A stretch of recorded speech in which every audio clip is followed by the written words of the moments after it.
जय हिंद दोस्तों।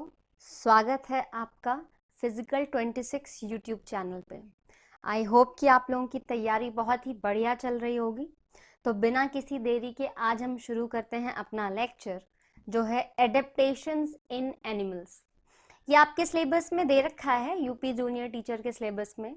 और ये किसी भी एग्ज़ाम के लिए, अगर आप एक साइंस के टीचर बनना चाहते हैं, टीजीटी टीचर बनना चाहते हैं साइंस के, तो आपको बहुत ज़रूरी है कि ये टॉपिक आना चाहिए। तो एडेप्टेशंस इन प्लांट्स हमने कर लिया था पिछले वीडियो में। एडेप्टेशंस इन एनिमल्स हम अब करने वाले हैं इस वीडियो में। देखिए, मैंने बहुत ही सुंदर सी पिक्चर बना रखी है यहाँ पे, अगर आपको दिखाई दे। ये एग्जाम्पल है केमोफ्लेज का। ठीक है, अगर आप ये पिक्चर ठीक से देख पा रहे हो तो ये पिक्चर में आपको क्या दिखाई दे रहा है। इस पिक्चर में सी हॉर्स बना है, ये देखिए, ये सी हॉर्स है। ये इसकी पूंछ है, ये देखिए, जो इसने लपेट रखी है। ये कोई भी एक प्लांट होगा, मरीन प्लांट होगा, ठीक है, वहां पे इसने अपने आप को लपेट रखा है। अब आप देखिए कि कितने अच्छे से इसने अपने आप को छुपा रखा है अपने एनवायरनमेंट में। ये क्या होता है केमोफ्लेज, ये हम आगे पढ़ेंगे इस लेक्चर में। लेकिन ये बहुत ही इंटरेस्टिंग सा एक कला दी है भगवान ने एनिमल्स को, अपने आप को शिकारियों से बचाने के लिए। तो आप इसको पहली नज़र में एकदम आइडेंटिफाई ही नहीं कर पाएंगे कि क्या ये सच में सी हॉर्स है। तो ये हम आगे पढ़ेंगे, ठीक है। अब हम शुरू करते हैं अपना लेक्चर। देखिए, सबसे पहला हमें पढ़ना है डेजर्ट। अगर आपको याद हो तो मैंने पिछले लेक्चर में, जो कि एडेप्टेशन इन प्लांट्स था, उसमें एक बहुत खास बात बताई थी। उसमें मैंने आपको कहा था कि अगर आपको किसी भी एनिमल हो चाहे प्लांट हो, उसके एडेप्टेशन को याद रखना है तो आपको सबसे पहले उसका हैबिटेट पता करना होगा और उसके हैबिटेट को याद रखना होगा। और मैंने सारे हैबिटेट आप लोगों को करवाए भी थे। कौन कौन से थे एक बार रिकॉल कर लेते हैं। जैसे पहला हैबिटेट मैंने कराया था ट्रॉपिकल रेन फॉरेस्ट का, फिर डेजर्ट का, फिर ग्रासलैंड का, फिर कोल्डर रीजन का, फिर एक्वाटिक रीजन का। ये सब हमने किए थे, राइट। तो ये जितने भी हैं, इन सभी हैबिटेट को आपको पता होना चाहिए। अब इन हैबिटेट को मैं दोबारा यहाँ पे नहीं बताऊंगी, यहाँ पे सिर्फ हम एडेप्टेशन जानेंगे कि किस हैबिटेट में कौन सा एडेप्टेशन होता है। तो आप इस अगर आपने पुरानी वीडियो नहीं देखी है एडेप्टेशन इन प्लांट्स की, तो पहले उसे देख लें, फिर उसके बाद इसको कंटिन्यू करें। अब देखिए, सबसे पहला एग्जाम्पल है कंगारू रैट का। मैं आपको एडेप्टेशन इन एनिमल्स को ना एक एक एग्जाम्पल लेके समझाऊंगी। डेजर्ट में रहने वाले जानवर आपको पता होंगे। डेजर्ट में रहने वाले कौन से हैं? लोग कह देते हैं सबसे बेस्ट एग्जाम्पल है कैमल, ठीक है, इसके बारे में आपने सब सुना होगा। फिर आपने रेप्टाइल्स के बारे में भी सुना होगा, ठीक है। बहुत सारे तरीके के रेप्टाइल्स होती हैं, तरह तरह की छिपकली मिल जाएगी आपको, स्नेक मिल जाएंगे, रैटल स्नेक आपने सुना होगा। यहाँ पे एक बहुत ही अच्छा एग्जाम्पल इन्होंने दिया हुआ है और ये है कंगारू रैट का एग्जाम्पल। और ये एग्जाम्पल आपको एनसीईआरटी में मिलेगा। और आपको पता ही है कि किसी भी एग्जाम के लिए एनसीईआरटी तो मतलब मस्ट है, वो तो आपको करनी ही करनी है। और ये क्वेश्चन कई बार आता है, इवन पीसीएस वाले भी इस क्वेश्चन को पूछते हैं अपने साइंस सेक्शन में, और पूछा भी गया है कि कंगारू रैट, वो इस तरीके से ऑप्शन दे देंगे कि इनमें से कौन सा जानवर है जो कभी पानी नहीं पीता। अब ध्यान रहे कि उसमें कैमल भी लिखा हो तो आपको कैमल नहीं लगाना, क्योंकि कैमल पानी पीता है। अब वो अलग बात है कि 10 दिन बाद या 7 दिन बाद पानी पिए, पर पीता जरूर है। लेकिन कंगारू रैट एक ऐसा जानवर आप कह सकते हैं जो पानी नहीं पीता। ये पानी बिल्कुल नहीं पीता, ठीक है। इसका कारण क्या है, यही क्वेश्चन पूछा जाता है साइंस के पेपर में। तो इसका कारण क्या है? इसका कारण है कि इसके जो मेटाबॉलिज्म है, मेटाबॉलिज्म मैंने आपको पढ़ाया है, आपकी बॉडी किस तरीके से आपके खाने को पचाती है, लेती है और उसको यूटिलाइज करती है, इस पूरे प्रोसेस को मेटाबॉलिज्म कहते हैं। तो इसका मेटाबॉलिज्म कुछ ऐसा होता है कि ये अपने अंदर मौजूद फैट को ऑक्सीडाइज करता है। फैट मतलब वसा, हिंदी में इसे वसा कहते हैं। तो वसा को, फैट को ऑक्सीडाइज करता है, और उस फैट का ऑक्सीडेशन करने के बाद जो बाय प्रोडक्ट निकलता है वो होता है वाटर। आप समझ रहे हैं मैं क्या कह रही हूं? कि इसने खाना खाया, खाना खाने के बाद उसने उस खाने से जो फैट लिया उसे स्टोर किया, उस फैट को उसने ऑक्सीडाइज किया, और उस ऑक्सीडेशन के बाद उसका बाय प्रोडक्ट क्या निकला? पानी। अब क्योंकि उसके ऑक्सीडेशन में पानी है बाय प्रोडक्ट, तो उसे पानी पीने की जरूरत नहीं होती है। कुछ पानी की पूर्ति वो जो खाना होता है उससे कर लेता है, और कुछ की पूर्ति वो फैट को ऑक्सीडाइज करके कर लेता है। इसीलिए कंगारू रैट कभी भी पानी नहीं पीता। ये आपको नॉर्थ अमेरिका के डेजर्ट में मिल जाएगा, ठीक है। और इसका यूरिन भी कंसंट्रेटेड होता है। अब आप समझो इस बात को कि डेजर्ट में जितने भी एनिमल होंगे वो क्या करेंगे? सबसे पहली बात ये कि वहां पानी की कमी है, तो वो इस तरीके की एडेप्टेशन, इस तरीके के बदलाव को अपनाएंगे जिसमें पानी की कमी को वो समझते हों और उसी हिसाब से अपने बॉडी को ढाल लेते हों कि पानी की जरूरत कम होगी, पहली चीज। दूसरी चीज, वो पानी को खर्च भी कम करेंगे, ठीक है। तो वो किन दो चीजों पे ध्यान देते हैं? पहली चीज कि उन्हें पानी की कम जरूरत हो, और दूसरी चीज कि वो उस पानी को, जितना भी पानी उन्हें मिल रहा है, उसे खर्च भी कम करें। तो इसीलिए ये पानी नहीं पीता। जो फैट होता है उसको ऑक्सीडाइज करके बाय प्रोडक्ट उसका पानी ही होता है, मेटाबॉलिक वाटर इसे कहते हैं, इसीलिए उसे पानी की जरूरत नहीं होती। और तीसरा, उसका यूरिन भी कंसंट्रेटेड होता है। भाई यूरिन मतलब यूरिन तो वेस्ट प्रोडक्ट बनेगा ही, एक लिविंग बीइंग है, एनिमल हो कोई सा भी, तो उसका यूरिन कंसंट्रेटेड होता है। कंसंट्रेटेड का मतलब क्या? कि जो चीजें बॉडी को वेस्ट की तरह बाहर निकालनी है वो ज्यादा होगी और पानी कम होगा। आप समझते हैं ना? कंसंट्रेटेड सोल्यूशन का मतलब क्या होता है? कि उसमें पानी की मात्रा कम होगी और सॉल्यूट की मात्रा ज्यादा होगी। ये सॉल्यूट और सॉल्वेंट आपने पढ़ा होगा, अगर नहीं पढ़ा तो जब हम केमिस्ट्री करेंगे तो उसमें इन चीजों को अच्छे से पढ़ेंगे। फिलहाल ये समझ लीजिए, कंसंट्रेटेड यूरिन का मतलब है कि उसमें पानी की मात्रा कम होगी। तो जाहिर सी बात है पानी बचा भी लिया इसने। नेक्स्ट अब आते हैं कैमल पे। बहुत ही बढ़िया और बेहतरीन एग्जाम्पल, अगर किसी को भी मतलब ना पता हो किसी दूसरे एनिमल के बारे में, तो सबसे बेस्ट एग्जाम्पल है कैमल। कैमल में बहुत खास बात होती है। क्या होती है?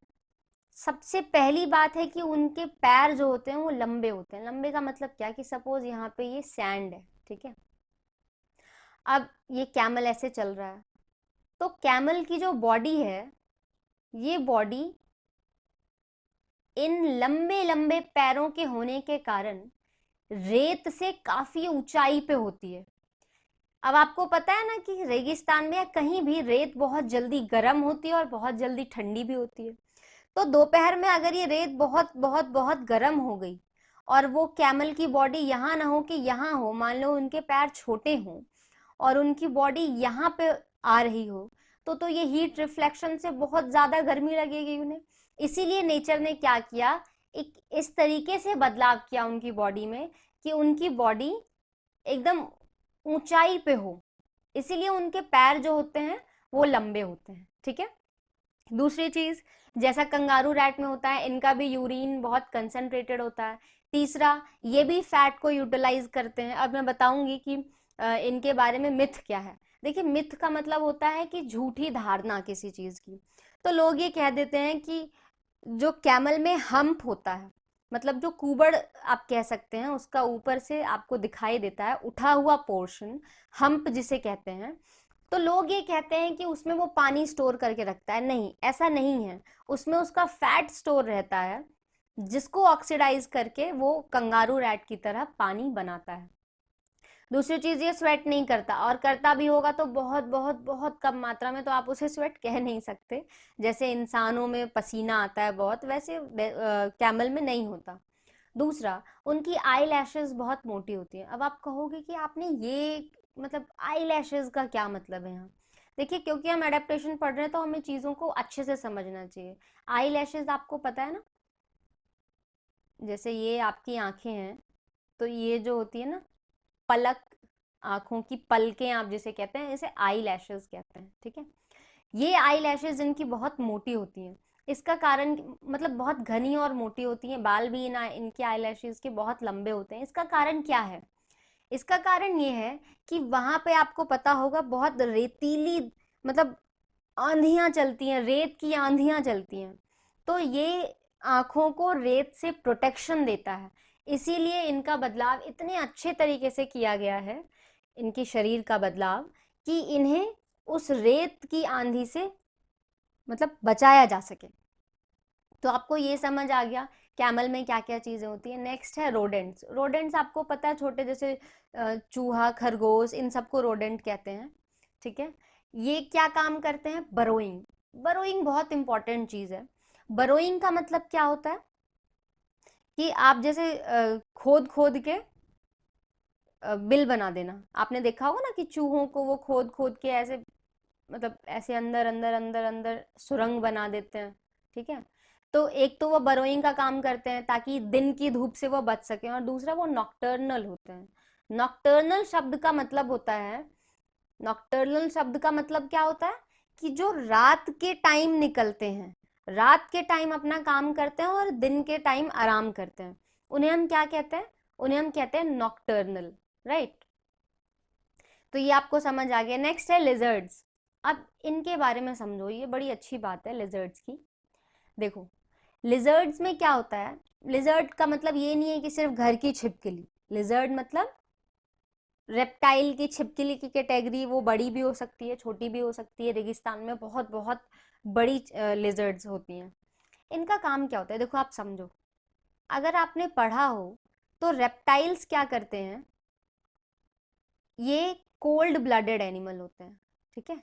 ये कोल्ड ब्लडेड एनिमल होते हैं। इनका ब्लड कैसा होता है? ठंडा। Human beings warm blooded animals होते हैं, हमारा खून गर्म होता है, पर इनका खून ठंडा होता है। इसलिए ये टेम्परेचर को रेगुलेट नहीं कर पाते, यानी कि एनवायरमेंट के हिसाब से, मौसम के हिसाब से अपने टेम्परेचर को रेगुलेट नहीं कर पाते खुद ब खुद। इसीलिए इनमें बड़ी एक खास, आप कह सकते हैं, आदत देखी जाती है कि जब इनके बॉडी का टेम्परेचर बहुत कम हो जाएगा, लो हो जाएगा, तो ये धूप में आके अपनी बॉडी को सेक लेते हैं। और जब इनका टेम्परेचर बहुत ज़्यादा हो जाएगा तो ये ठंड में चले जाते हैं, ठीक है। समझे आप? तो ये आपने समझ लिया। हमने कई एग्जाम्पल से समझा। कौन कौन से एग्जाम्पल्स थे? कंगारू रैट का एग्जाम्पल लिया, कैमल का एग्जाम्पल लिया। रोडेंट्स बहुत सारे, वो बिल खोदते हैं और उसमें घुस जाते हैं, वो नॉक्टर्नल होते हैं। और रेगिस्तान में तो आपको ज्यादातर जानवर नॉक्टर्नल मिलेंगे, क्योंकि दिन में इतनी तेज धूप होती है कि वो बर्दाश्त नहीं कर पाते। बस सिर्फ एक ही, मतलब एक तो नहीं कह सकते, पर बहुत सारे आपको ऐसे मिलेंगे, जैसे कि इसको शिप ऑफ डेजर्ट कहा जाता है, ठीक है। शिप ऑफ डेजर्ट कहा जाता है कैमल को। आई होप आपको इतनी बात समझ आई होगी। ये देखिए, एक बहुत ही सुंदर सी पिक्चर है। इंडिया में ज्यादातर सिंगल हम्ड कैमल मिलते हैं, ठीक है। इंडिया में आपको सिंगल हम्ड कैमल मिलेंगे, पर ये डबल हम्ड कैमल है। ये आपको फॉरेन कंट्रीज में मिलेगा, ठीक है। तो ये जो हम्प है, इसके बारे में मैंने आपको बता ही दिया है कि ये बहुत मिथ है, एक धारणा चली आती है कि इसमें ये पानी स्टोर करके रखता है। ऐसा कुछ नहीं है, इसमें कोई पानी वानी स्टोर नहीं करता। ये पानी कम इसीलिए पीता है क्योंकि इसके जो फैट का मेटाबॉलिज्म है, जो फैट का ऑक्सीडेशन है, वो उसके बाय प्रोडक्ट में क्या देता है? वाटर देता है। इसलिए इन्हें ज़्यादा पानी पीने की ज़रूरत होती नहीं। यूरिन कंसनट्रेटेड होता है, पसीना इन्हें आता नहीं, इसीलिए। आप देख सकते हैं इनके पैर भी काफ़ी लंबे हैं, इनकी स्किन थिक है, ठीक है। और आंखें तो इस पे ढंग से दिख नहीं रही हैं इस पिक्चर में, पर इनकी आई लैशेज मोटी मोटी होती हैं, ओके। ना देखिए ग्रासलैंड। तो डेजर्ट का आई होप आपको समझ आ गया होगा। अब हम ग्रासलैंड की बात करते हैं। ग्रासलैंड में वैसे तो बहुत सारी चीजें हैं, मैंने आपको पेड़ पौधों के बारे में भी बताया था कि वहां पे घास ज्यादा उगते हैं, इसीलिए इन्हें ग्रासलैंड बोला गया है। अगर आप इसे हिंदी में पढ़ेंगे तो हिंदी में इसे कहते हैं घास के मैदान। और मैंने पिछले लेक्चर में आपको ये भी बताया था कि अलग अलग कॉन्टिनेंट में इनको अलग अलग नाम से जाना जाता है। जैसे कहीं इनको प्रेरीज कहा जाता है, ठीक है, कहीं इनको स्टीपीज कहा जाता है, कहीं इनको वेल्स कहा जाता है। ये आपने ज्योग्राफी में पढ़ना है, पढ़ा भी होगा आपने। तो ये अलग अलग नाम होते हैं ग्रासलैंड के। कॉन्टिनेंट जैसे चेंज होगा वैसे इनके नाम भी चेंज हो जाते हैं। एनीवेज, तो ग्रासलैंड में हमें दो ही जानवरों पे मेन फोकस करना है, दो कैटेगरी पे। पहला है प्रिडेटर, ठीक है, पहला क्या है, प्रिडेटर, और दूसरा क्या है, प्रे। देखो ये आपने पढ़ा होगा, प्रिडेटर का मतलब क्या होता है? प्रिडेटर का मतलब होता है जो शिकार करते हैं, ठीक है, यानी कि शिकारी जो होते हैं। और प्रेज का मतलब क्या होता है? जो शिकार बनते हैं, ठीक है। तो प्रिडेटर्स की खास बात क्या होती है? प्रिडेटर्स को करना क्या है? मैंने आपको कहा ना कि कोई भी अडेप्टेशन उसके काम पे, उसके हैबिटेट पे, इन सब पे डिपेंड करता है। तो प्रिडेटर क्या होते हैं? ये मांसाहारी होते हैं। भाई ये किसी का भी भोजन अपना कैसे लेते हैं? शिकार करके लेते हैं। तो क्या जरूरी है? पहली चीज जरूरी क्या है? इनकी आंखें बहुत तेज होनी चाहिए। मतलब कि इनका जो निशाना होना चाहिए वो बहुत सटीक होना चाहिए। इसीलिए इनकी आंखें जो हैं वो इनके फेस के फ्रंट में होती है। जैसे ये देखो, अगर ये नाक है तो इनकी आंखें ऐसी होंगी, ताकि ये बिल्कुल सीधाई में एकदम अच्छे से तेजी से अपने शिकार पे नजर रख सकें, राइट। तो एक चीज तो इनकी ये हो गई, ये इनका एडेप्टेशन है, ठीक है, फॉर शार्प विजन। दूसरा है शार्प टीथ एंड क्लॉज, दांत।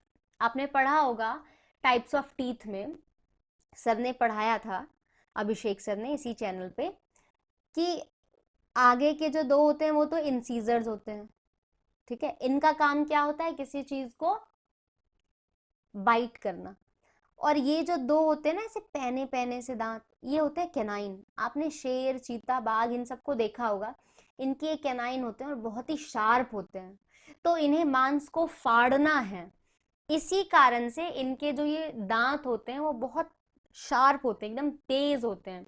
और क्लॉज, क्लॉज मतलब पंजे, इनके पंजे भी बहुत तेज होते हैं, ठीक है। तो ये एडेप्टेशंस आपको समझ आ गया। इन्हें शिकार करना है, इसीलिए इनकी आंखें इस तरीके से बनाई जाती हैं कि बिल्कुल ये सटीक सामने अपने शिकार पे नजर रख पाए, फॉर शार्प विजन, यानी कि अच्छे से एकदम पैनी निगाहें हो इनकी। दूसरा, दांत बहुत तेज होते हैं, कैनाइन खासकर। तीसरा, क्लॉज यानी कि पंजे बहुत तेज होते हैं, राइट। अब हम आते हैं प्रे पे, बेचारे वो जो शिकार बन जाते हैं, राइट। अब उनका भी तो कुछ देखना पड़ेगा ना भाई। तो उन्हें नेचर ने किस तरीके से ढाला है? सबसे पहला, उन्हें शिकारी से बचना है, तो उनकी आंखें इधर होती हैं साइड में, ताकि उनका व्यू ज्यादा हो सके, वो इधर भी देख सके, इधर भी देख सके, राइट। मतलब दोनों तरफ अच्छे से नजर रख सके कि कहीं से कोई शिकारी तो नहीं आ रहा। भाई उन्हें भी तो जान बचानी है। अगर उन्हें अपना पेट भरने के लिए शिकार करना है प्रेडेटर्स को, तो इन्हें भी तो अपनी जान बचानी है। तो पहला एडेप्टेशन ये हो गया। दूसरा एडेप्टेशन, इनके कान बहुत बड़े बड़े होते हैं। आपने कभी हिरन के कान देखे होंगे, मैं आपको आगे इमेज दिखाऊंगी।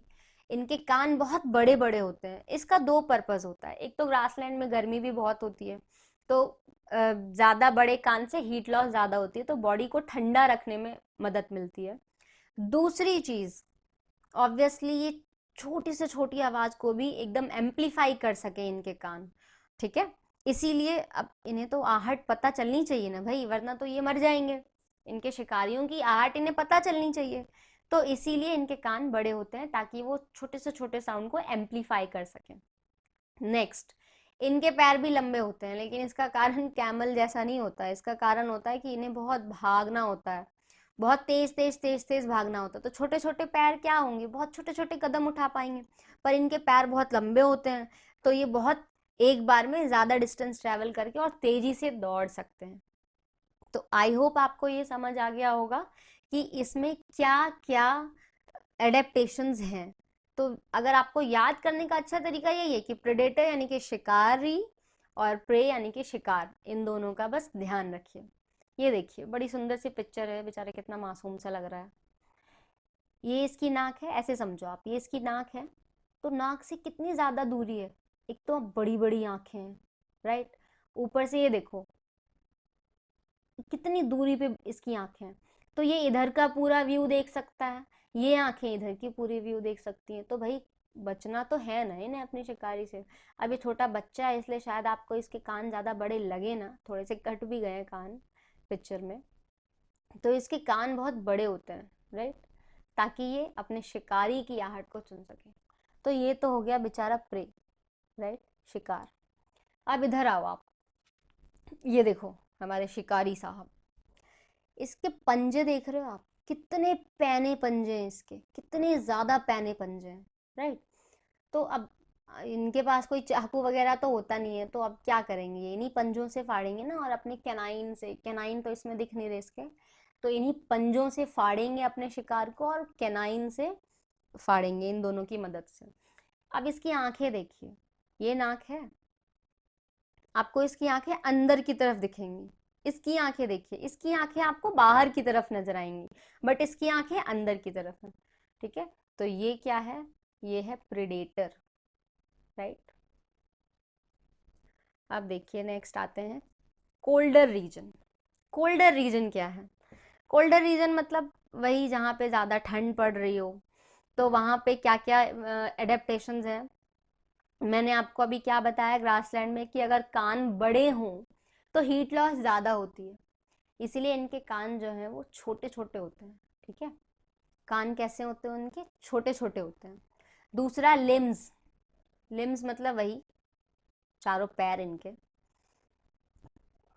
लिम्स इनके छोटे होते हैं। अगेन रीजन वही है, ठंड से बचना है इन्हें। अब जैसे डेजर्ट में क्या था, पानी की कमी थी, तो एक तरफ तो पानी, उन्हें कम जरूरत हो पानी की वो भी देखना है, दूसरा उन्हें पानी को खर्च भी कम करना है। तो इसी तरीके से कोल्डर रीजन में हीट की कमी है, ठीक है ना, गर्मी की कमी है, तो उन्हें गर्मी को कम खर्च करना है, क्योंकि वहां पे सोर्सेस भी कम है उन्हें जो गर्मी दे सके, राइट। धूप तो है ही नहीं, जो मतलब निकलती है धूप, पर वहां वो धूप उन्हें गर्मी नहीं दे पाती, राइट। तो इसीलिए हीट लॉस से बचना है, तो ये दोनों रीजन।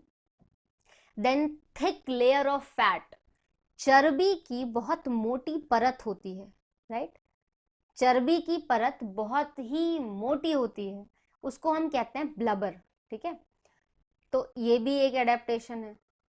थिक हेयर और फर, इनके बाल जो होते हैं बहुत मोटे होते हैं, उन्हें हम फर भी कहते हैं, बहुत मोटे होते हैं, ठीक है। तो इसका काम क्या होता है, ऑफ कोर्स गर्मी देना इन्हें, राइट। भाई आप सर्दी में ऊनी कपड़े क्यों पहनते हो, गर्मी के लिए तो पहनते हो ना। तो इनका काम क्या है, गर्मी देना। नेक्स्ट आते हैं बिहेवियरल चेंज, ये बहुत बहुत बहुत इंपॉर्टेंट चीज़ है, ये बहुत मतलब आप ऐसे लिख लो कि this is very very very important slide, right, very very very important. इसमें एक ही स्लाइड में मैंने आपको 5 चीज़ें बताई हैं। अब समझिए ये 5 चीज़ें कैसी हैं। सबसे पहला है माइग्रेशन। क्या है, माइग्रेशन। माइग्रेशन तो आई होप आप सभी को पता होगा, माइग्रेशन का मतलब क्या होता है, कि ये कोई पोजीशन ए है, ये कोई पोजीशन बी है, तो यहाँ से वहाँ जाना, इसको कहते हैं माइग्रेशन, ठीक है। माइग्रेशन क्यों करते हैं, मैंने आपको पिछले लेक्चर में एडेप्टेशन इन प्लांट्स वाले लेक्चर में ये बताया था कि एडेप्टेशन का मतलब क्या है, क्यों करते हैं एडेप्टेशन, हमें क्यों चाहिए कि कोई भी जानवर एडेप्ट करे अपनी बॉडी को। उसके कई रीजन है। सबसे पहला रीजन है उसको सरवाइव करने के लिए अच्छी कंडीशन चाहिए, उसको फूड चाहिए अच्छा, उसको शेल्टर चाहिए, और मोस्ट इम्पॉर्टेंटली उसको रिप्रोड्यूस करना है, ताकि अपनी नेक्स्ट जनरेशन को वो आगे अच्छे से बढ़ा सके इन अ हेल्दी मैनर। तभी तो उसकी स्पीशीज जिंदा रह सकती है, वरना तो उसकी प्रजाति लुप्त हो जाएगी अगर वो रिप्रोड्यूस नहीं करेगा। तो माइग्रेशन के भी कई कारण होते हैं, या तो वहां पे बहुत ठंड पड़ रही हो, बहुत गर्मी पड़ रही हो, उनका जीना वहां मुश्किल हो गया हो, दूसरा वहां खाने की शॉर्टेज हो गई हो, और तीसरा वहां पे रिप्रोड्यूस करने का अच्छा एनवायरमेंट ना हो, राइट। तो मैं आपको इसका एग्जाम्पल बताती हूँ। आपने एक बहुत बढ़िया एग्जाम्पल सुना होगा, क्रेन, ठीक है, साइबेरियन क्रेन। साइबेरियन क्रेन एक पक्षी है, ये साइबेरिया से आते हैं राजस्थान के एरिया में, ठीक है, राजस्थान में आते हैं। कुछ पक्षी गुजरात में आते हैं। इनका आने का कारण क्या है, साइबेरिया में बहुत ठंड पड़ती है, तो उस महीने में ये क्या करते हैं, ठंड से बचने के लिए इंडिया आ जाते हैं, ठीक है। और भी कई जगह जाते होंगे, बट मेनली फोकस इनका होता है कि ये इंडिया आ जाते हैं। दूसरा एक बहुत अच्छा एग्जाम्पल मैं आपको बताऊं इसका, सैल्मन फिश। आपने बहुत नाम सुना होगा सैल्मन फिश। ये लाखों किलोमीटर की दूरी को ट्रैवल करके फ्रेश वाटर में जाती हैं अपने अंडों को देने, ठीक है। तो ये कुछ एग्जाम्पल है माइग्रेशन के। देखो अभी हमें क्या करना है, हमें एक दो एग्जाम्पल के साथ इन सभी की डेफिनेशन को समझना है अच्छे से। आपने एक बार समझ लिया, उसके बाद पेपर में कौन कौन से क्वेश्चन आते हैं, एग्जाम्पल कौन कौन से उठाते हैं, वो सैल्मन फिश उठा रहे हैं या साइबेरियन क्रेन उठा रहे हैं या बहुत सारे माइग्रेटरी स्पीशीज होते हैं वो उठा रहे हैं, वो हम बाद में देखेंगे, ठीक है ना, जब हम उन्हें क्वेश्चंस करेंगे एक अलग पर्टिकुलर स्पेशल वीडियो में, जब सिर्फ एमसीक्यूज करेंगे। फिलहाल आपको यहाँ कुछ एग्जाम्पल्स के साथ समझना है कि ये चीजें होती क्या है। तो हाइबरनेशन आई होप आपको क्लियर हो गया होगा, सॉरी माइग्रेशन। नेक्स्ट है हाइबरनेशन, बहुत ही इंपॉर्टेंट चीज है ये भी।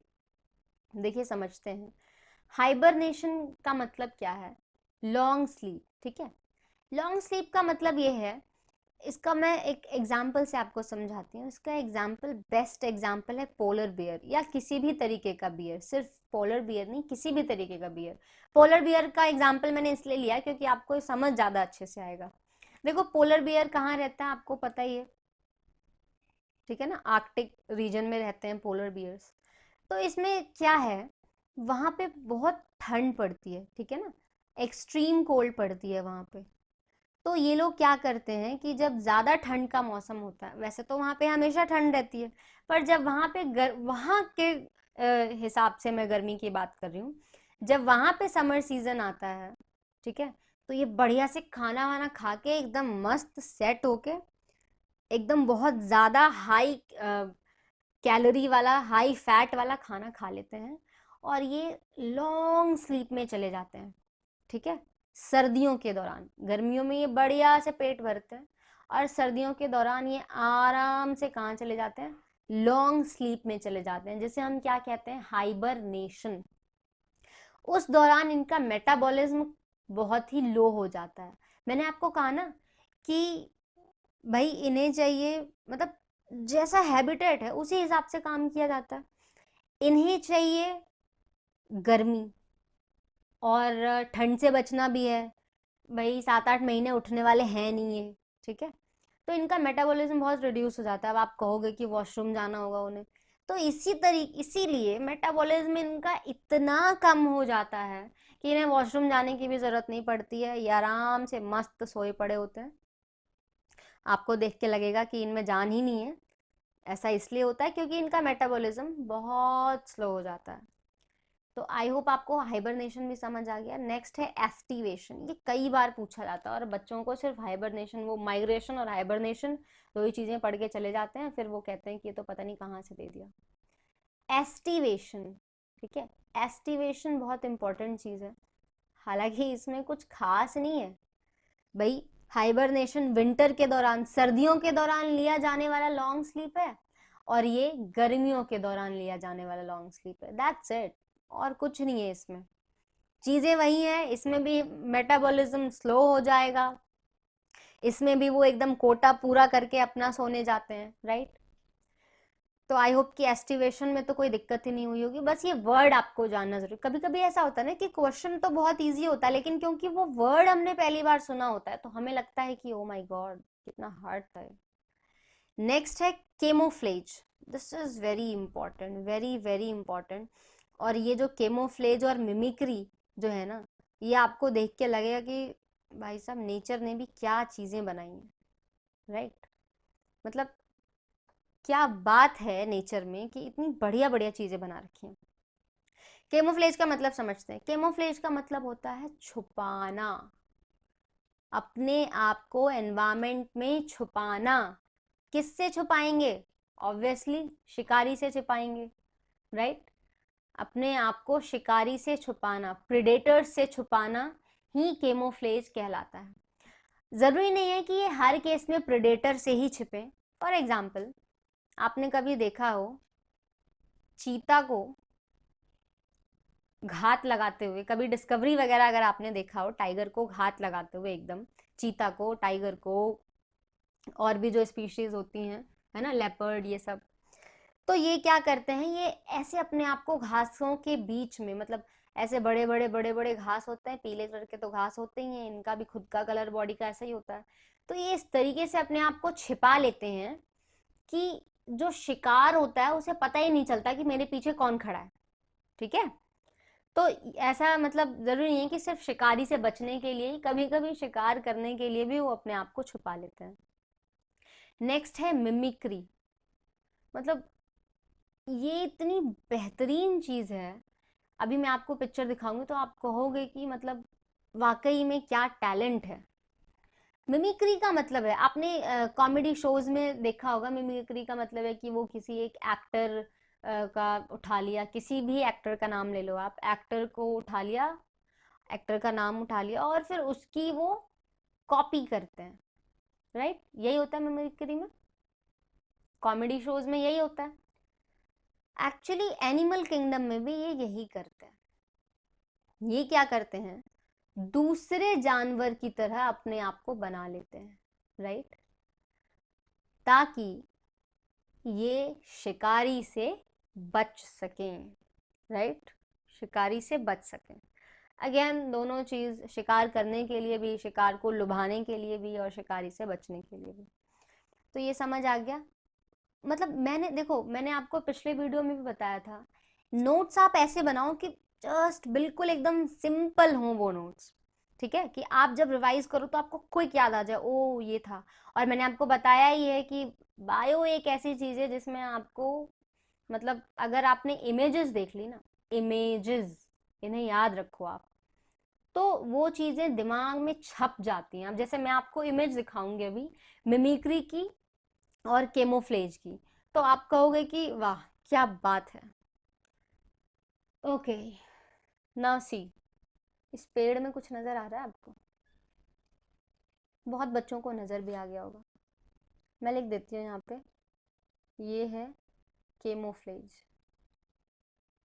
ओके, और ये है मिमिक्री। मिमिक्री तो समझ आ गई होगी बच्चों को। केमोफ्लेज देखो, ये दिख रहा है आपको, ये उल्लू, ये दिख रहा है,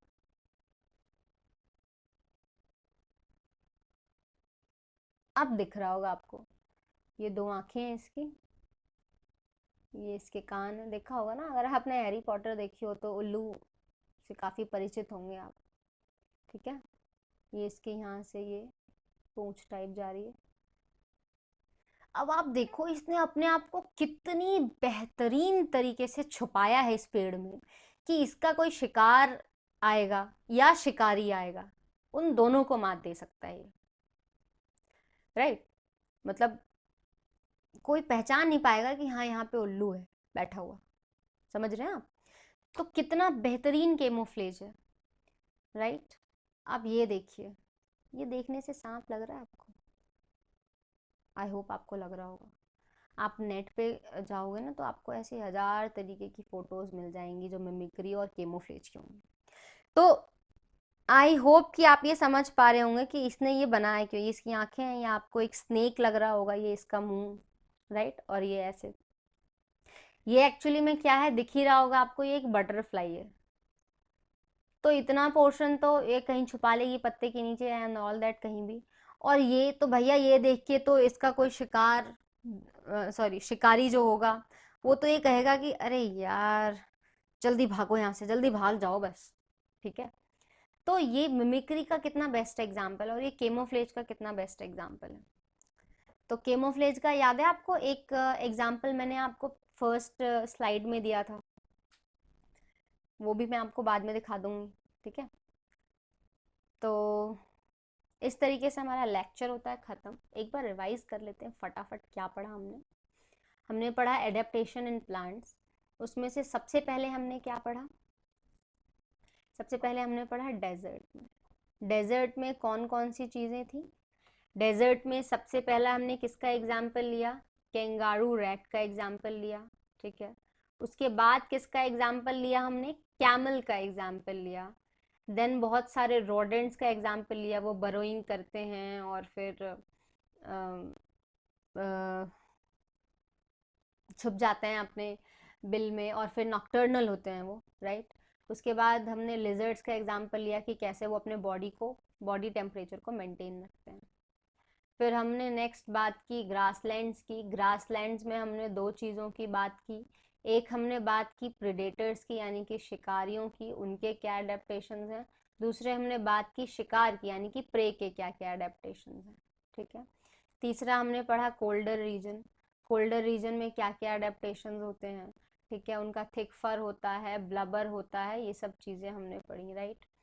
फिर हमने चौथा क्या पढ़ा? Behavioural changes. बिहेवियरल चेंजेस में हमने पढ़ा हाइबरनेशन, फिर हमने पढ़ा एस्टिवेशन, उसके बाद हमने पढ़ा मिमिक्री, केमोफ्लेज, और एक पढ़ा माइग्रेशन, राइट। तो आई होप कि आप लोगों को ये लेक्चर समझ आया होगा, पसंद भी आया होगा, क्योंकि मैंने काफ़ी अच्छी सी इमेजेस डाली थी। अब एक बार सबसे पहली वाली स्लाइड का इमेज दोबारा मैं आपको दिखा दूँ। दिस इज केमोफ्लेज, मतलब कितना सुंदर लग रहा है। आपको पता है ये सी हॉर्स, मतलब सी हॉर्स एक ऐसा मेल है जो बच्चों को जन्म देता है, ठीक है ना, यू नो, प्रोड्यूसेस या डिलीवर्स ऑफस्प्रिंग्स। मतलब ये एक ऐसा मेल है जो बच्चों को जन्म देता है। तो आप ये देखो, ये इसका एनवायरनमेंट है, वहाँ पे ये कॉरल्स वगैरह और बहुत सारे एक्वेटिक मरीन प्लांट्स वगैरह रहते हैं। ये देखो, ये इसकी पूंछ है, ठीक है, ये इसकी पूंछ है, ये इसकी आंखें हैं, ओके। तो आप समझ रहे हो कि कितना बढ़िया, मतलब कितनी बेहतरीन तरीके से नेचर बनाती है इन चीज़ों को। एनीवेज, आई होप कि आप लोगों ने अच्छा बहुत देखा होगा। आपको और भी बहुत सारी पिक्चर्स वगैरह देखनी हो तो आई थिंक आपको देखनी भी चाहिए। तो थैंक यू फॉर वॉचिंग, अच्छे से पढ़िए।